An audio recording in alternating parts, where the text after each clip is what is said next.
Welcome to Shots Fired. I'm Brad freaking Nolen, and tonight I'm breaking down Tom Brady's 8 previous Super Bowl appearances ahead of Super Bowl 53, which is this Sunday against the Los Angeles Rams. But I won't be revealing my pick for this game until we do our Super Bowl podcast later on this weekend. But if you're still deciding on who you think is going to win or you're placing bets on this game, here's an interesting stat for you. In the last 7 Super Bowls, the underdog has won 6 of them. So 6 out of 7 of the last Super Bowls, the underdog has won. The only team that was favored that won in the last 7 years was the Patriots against the Falcons. And they had to fight back and win after being down 28-3. So it could have easily been 7 out of 7 years that the underdog had won. That's something to keep in mind if you're still deciding on who you're going to bet on for this game. You never know. Could go 7 out of 8. But anywho, let's get into these Brady Bowls. Tom Brady's first Super Bowl, Super Bowl 36. My first Super Bowl that I watched 17 years ago to the date of this year's Super Bowl against the exact same team. February 3rd, 2002 in New Orleans. The Patriots upset the Rams 20-17 on a late Adam Vinatieri field goal. The Rams were favored by 14 points, and the over-under was 52.5. Tom Brady's stats: he was 16 of 27, 145 yards, 1 touchdown, no INTs. Little did we know this was the beginning of the Patriots dynasty, and it's been going ever since. You were watching that game after the Patriots won, seeing Tom Brady celebrating, putting his hands on his head. You wouldn't have thought 17 years later they'd be, in the Super Bowl again against the same team. And he would already have 5 Super Bowls under his belt. It's crazy. Crazy to think about. But let's move on to Tom Brady's second Super Bowl. February 1st, 2004. The game was played in Houston, Texas. Patriots beat the Panthers 32-29. The Patriots were favored by 7. The over-under was 38. This is a very underrated Super Bowl. Great game to go back and watch. It was neck and neck the whole way. And it come down to John Casey kicking the kickoff out of bounds when the game was tied 29-29, set the Patriots up. Great field position. Adam Vinatieri went down and kicked the game-winning field goal.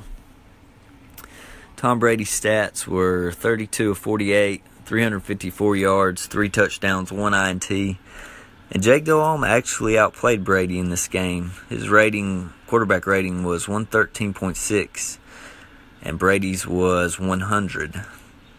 Jake Delhomme had 3 touchdowns, no INTs, 323 yards. So, believe it or not, Jake Delhomme actually had a better game than Brady did. Going back and finding that out has actually shocked me. So that's going to play a key role in the rest of these games I talk about. Tom's third Super Bowl, February 6th, 2005, Jacksonville, Florida. Patriots beat the Eagles 24-21. Tom Brady was 23 of 33, 236 yards, 2 touchdowns, no INTs. Pats were favored by 7. The over-under was 47 points.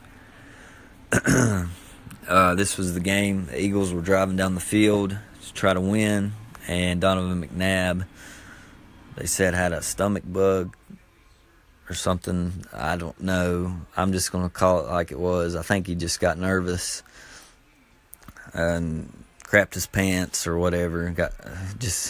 They couldn't get it together there at the end of the game, and they ended up losing. And this was basically the only Brady Super Bowl win that you could say they clear-cut won without anything really controversial happening besides Donovan McNabb's little incident he had.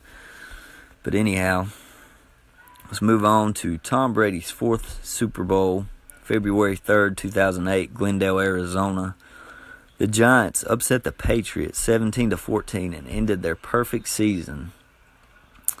The Patriots were favored by 12.5 in this game.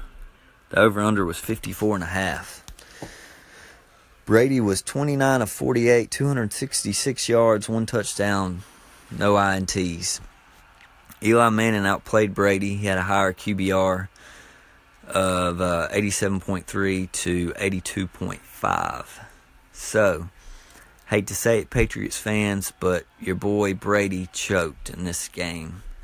Could have had the perfect season, and he couldn't get the job done. Bill did all he could on the defensive side. They held the Giants 17 points. And at the time, y'all had the number 1 scoring offense in NFL history, and you could only put up 14 points. So that's all on Brady right there. The Giants did have a great defense, but was it great, though? I mean, they were ranked 17th in scoring defense, averaging 21.9 points a game. But it did show up in the playoffs, that's for sure. It was a very unique, intricate defensive scheme. They had a NASCAR set. Justin Tuck was a big player in that. But Brady did choke that one away. Let's move on to Tom's 5th Super Bowl, February 5th, 2012 in Indianapolis. The Giants won 21-17. The Pats were favored by 3. Over-under was 53.5. Brady was 27 of 41, 276 yards, 2 touchdowns, 1 INT. Eli once again outplayed Brady. His QBR was 103.7 to Brady's 91.1. So that's 2 Super Bowls against Eli Manning that Brady got outplayed. I mean, of all the quarterbacks that Brady could have got outplayed behind a Super Bowl, it had to be Eli Manning. Unreal. Let's move on to Tom's 6th Super Bowl. February 1st, 2015, Glendale, Arizona. Patriots won 28-24 against the Seahawks on the Malcolm Butler interception in the end zone, which should have never happened. Seattle should have ran the ball on. They did on first down. They should have ran it on second. If they couldn't get it on second down, they should have ran it on third and fourth. But for whatever reason, they threw the ball on second down. Malcolm Butler saved Tom Brady's legacy, and the Patriots went on to win. Brady was 37 of 50, 328 yards, 4 touchdowns, 2 INTs. Russell Wilson had the higher QBR in that game, 110.6 to 101.1. So once again, Brady was outplayed by the opposing quarterback. But I will say, Tom Brady really impressed me in that Super Bowl. I remember watching it, and in that fourth quarter, he picked apart the number 1 defense in the NFL, the Seattle defense, which was one of the best defenses I've ever seen in my time watching football. And that was the night I was like, Tom Brady's the GOAT. That's when I made up my mind that he was the greatest of all time. The Seahawks were favored by 1 point, so barely favored. The over-under was 47. It was a really good Super Bowl. If you've never seen it, I advise you to go back and relive that one. Tom's 7th Super Bowl was February 5th, 2017 in Houston, Texas. Patriots won 34-28 in the first overtime game in Super Bowl history. After being down 28-3 with 8:31 left in the third, Tom Brady led the comeback. And that was a heck of a game. I remember thinking, I already thought he was the GOAT at that point, but that just solidified it even more after what he was able to do. His stats in that game, he was 43 of 62, 466 yards, 2 touchdowns, 1 INT. But surprisingly, Matt Ryan's QBR was nearly 50 points better than Brady's. Matt Ryan's QBR was 144.1 to Brady's 95.2.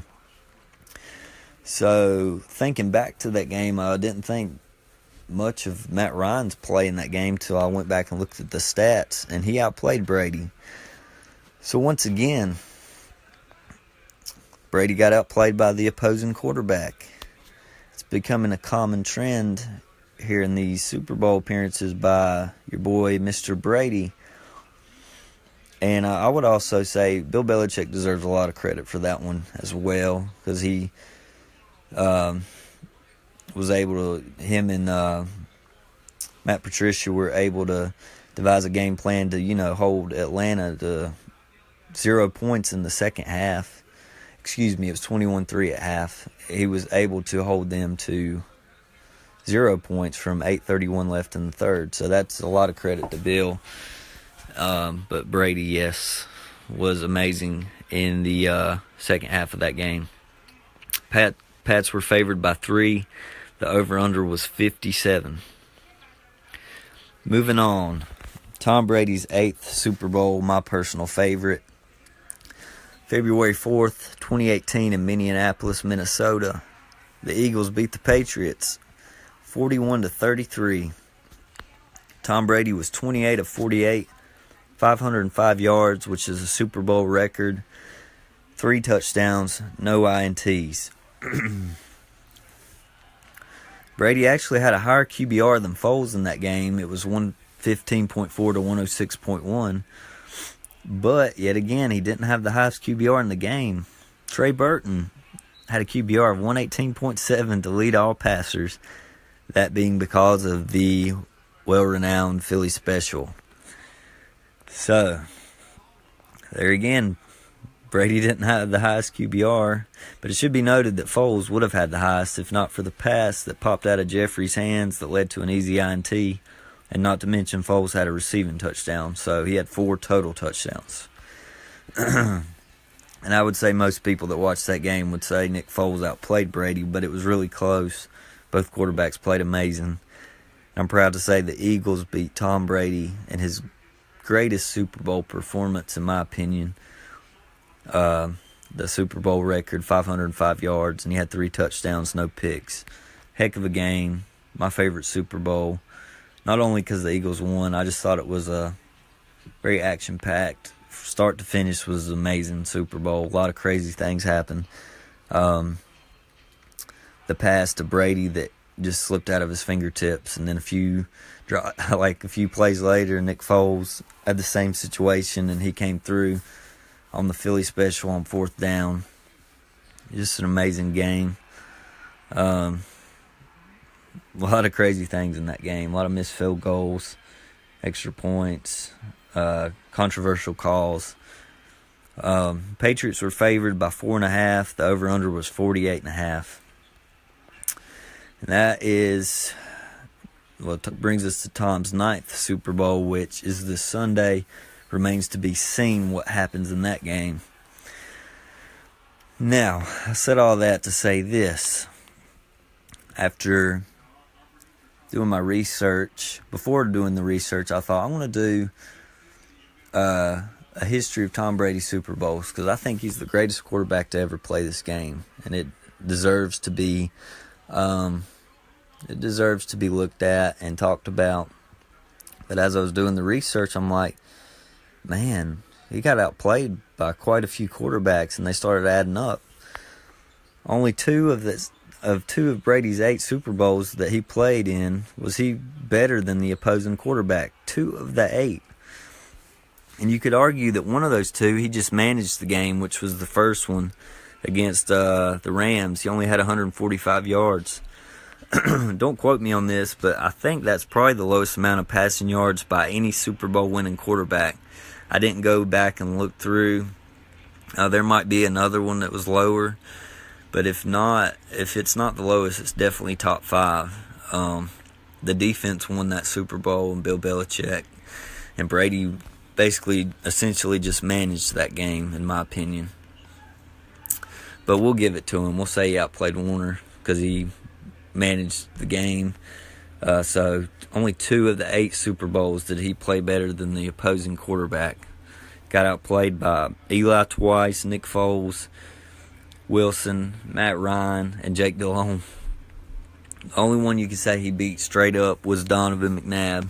McNabb had 3 touchdowns and 3 interceptions in that game. McNabb was just turning the ball over like crazy. So, also the Patriots, they've been favored in all but 2 of the Super Bowls that Brady has played in. And one of those was basically an even line with Seattle. It was basically a pick 'em, even though they gave the slight edge to Seattle. So he's been favored in 6 of the 8, yet he's lost 3 of those 6 that he's been favored in. One of those being the choke job against the Giants with the perfect season on the line when they were 12.5-point dogs. So, I mean, when you're favored, in the Super Bowl, you usually should win. Especially whenever you got the perfect season on the line and you're 12.5-point dog. Yet, he couldn't get the job done. So, that's another thing, another reason that makes me think, is he really the GOAT like I thought he was? I don't know. And I'm sorry, Patriots, you can't play the underdog role. You're a dynasty. And you have been for nearly 20 years. I know it's what's got you over the hump this year and gave you motivation, but you're no underdog. I'm not buying it.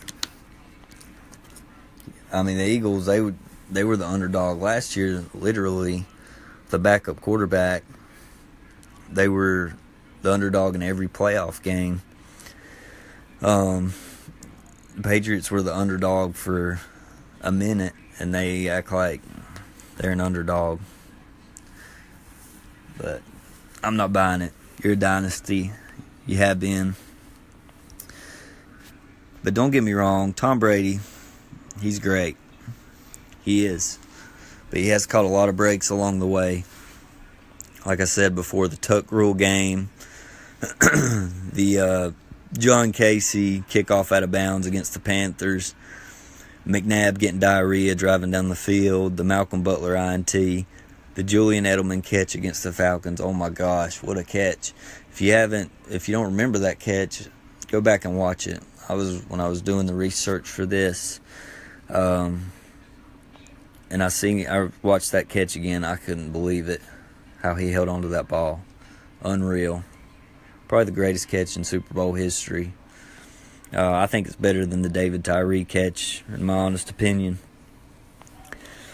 But, yes, the Patriots have caught a few bad breaks along the way. Like I said, the David Tyree catch, the Mario Manningham catch, and the Philly special, I would consider a bad break because it was an unorthodox event that happened in the game that you just don't see every day. And it happened to go against New England. Every Patriots Super Bowl, though, has had some kind of crazy play in it. And it's inevitable that this Sunday there's probably going to be another one to add to the list that people are going to be talking about. But this system's the greatest system in the history of sports. They got the greatest coach of all time. Nothing against Brady. He's a great quarterback, but he's very, very, very fortunate. And you have to catch some breaks along the way in life to be successful. And he's caught quite a few. The debate for the last few years has been who deserves the most credit for this Patriots success. Is it Bill Belichick or is it Tom Brady? And after this little project, I have my answer. I think it's Bill Belichick. Yes, Brady is the perfect fit for Bill Belichick's team. He's very coachable, a very team-first guy. But Bill Belichick, he's the mastermind and the leader of this empire. The Patriots wouldn't be the Patriots without Bill. Imagine the Patriots with just Tom Brady and no Bill Belichick. I don't think they're the same team, and I don't think they have the amount of successes they've had. I'd venture to say I don't know if they'd win a Super Bowl without Bill Belichick, but I think the Patriots would win a Super Bowl without Tom Brady. I think they would be just as successful with any quarterback in this league, given given the time to coach and learn the offense. Like they went 11-5 that year without Brady and just missed the playoffs. Most 11-5 teams don't miss the playoffs, but that one happened too. So who knows what happens if they get in. But Brady's easy to coach, and the offense is pretty simple. Get the ball out quick, dink and dunk your way down the field. Kind of reminds me of the Eagles with Nick Foles. Nick Foles is easy to coach. The game plan's simple. The offense is simple. Just do your job. So that's what I've learned from doing this research. In life, I've learned you need to question everything you're told. So when someone tells you Tom Brady's the GOAT, you need to go research it. And that's exactly what I've done. Now, do I still think he's the greatest quarterback to ever play the game? Given his longevity of work and how good he's been for such a long time, I'd say yeah, he still is. But he's not who I thought he was before I did this research. I chalk up his success and Bill Belichick's success being intertwined. But like I said, I do think Bill Belichick would win without Brady. I'm not sure Brady would win without Belichick. So there it is. There you have it. But they're both great. Brady will probably go down as the greatest quarterback ever, and Bill Belichick will definitely go down as the greatest coach. So there you have it. Brady gets him another ring this Sunday. It'll be six rings. He'll have sole possession of the most Super Bowl wins by any player in NFL history. Patriots will be tied with the Steelers for most Super Bowl wins for any team. So it remains to be seen. On the other end of that, though, Patriots lose. Tom Brady joins Jim Kelly as having the most Super Bowl losses for any player. That's not a good look on your resume, you know. Yes, you have the most, tied for the most Super Bowl wins, but you also tied for the most losses. A lot of people bring up the wins, losses, rings debate in other sports, NBA. I usually don't look too deep into that, but a lot of people do. So Brady got a lot of pressure on you. We'll get into my picks later on this weekend for that game. But anyhow, I'm signing off. I'm Brad freaking Nolen. This is Shots Fired. Pow pow.